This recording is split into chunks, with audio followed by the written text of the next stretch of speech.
In this video, I want to show you how to take a quiz that you make in Google Forms and then take those scores as responses from the students and put it right into the gradebook, into TAC.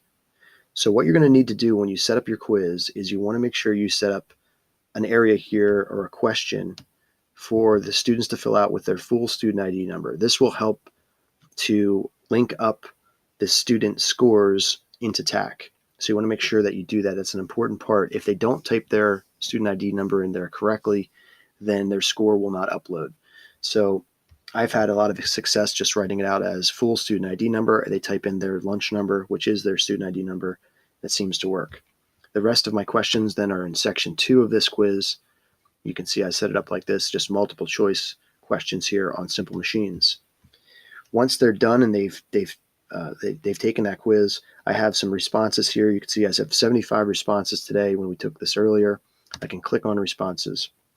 Once you're at the responses part, the next step you want to do is you want to look at this in Sheets, in Google Sheets. So when you click on this, it will open up a Google Sheets for you. And I already have done that. Here's what mine looks like right here. So when you get this page here and you have these scores, what you want to do next, your next step is I have the student names hidden here. They were in column B and I have that hidden so you can't see those student names. And I highlighted, you can highlight the columns by just double clicking and it highlights the entire column. So I double clicked on C on the score column. What you're going to want to do is change it from where it says 10 out of 10 or 7 out of 10, 9 out of 10. We want to change it just to their score. So to do that, highlight the column, you double click, you go up here to format, then go down to number, and again, check off automatic. So now that I did that, these all change to that single digit, and that's what you need to be able to upload into Gradebook. The next step is to go to File, and you want to download as, and you're going to go down here to download as comma separated values. You're going to click that, and now it's downloaded into your downloads file. So your next step is to go to Gradebook.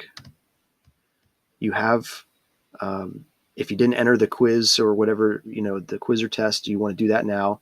Enter that in there and put the score in. I already did that beforehand. And it's a 10-point quiz, as you can see. Now all you have to do here is you're going to click this mass update and you're going to go to import scores from file. So we have our file. We need to choose that file type. And I'm going to, right here, actually I did this as a test, so you can see it already says simple machines. But you would choose this and you would find it in your downloads file, which I probably need to clear out mine. I have a lot of stuff in here. But mine's under the simple machines quiz responses right here. So you would just click that and then hit open. And then it will pop up there. See, mine says file, no file chosen, so I'll do that again.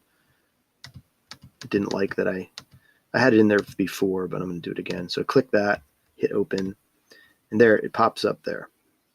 Okay, so this is how we're going to get that file into TAC.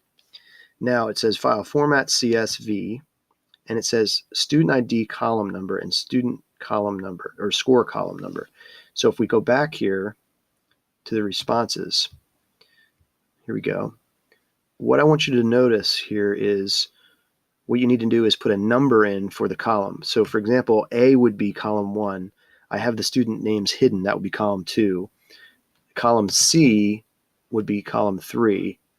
And D would be 4. So the student ID number is in column 4 and the scores are in column 3.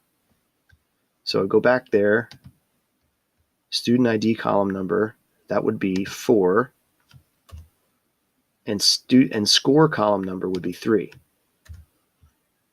Okay, hopefully that made sense. If not, you can play that part back and see what I was talking about. That's all you need to do. This is it. So you do that part and then you hit import. And that should load those scores in there by the student ID number. So now it'll say scores imported for 20 out of 24 students. So the reason is because I had a few students that took an adapted version of this quiz, so those scores won't be uploaded. And also I had a few students that were absent. But all the rest, the scores are in there by their student ID number. And that's it. All I have to do is hit save and I can move on.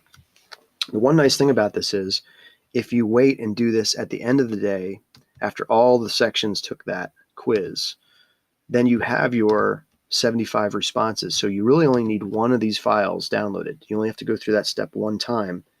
And then you can just keep in the gradebook.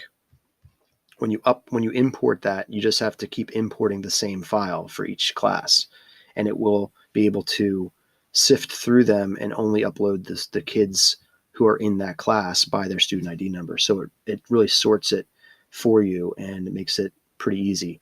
So there's a few steps there, but once you do it a few times, it shouldn't be too bad. And if you need this as a reference to go back and remember how to do it, just bookmark this video, and that should help you. So if you have any questions, just get in touch with me, and good luck.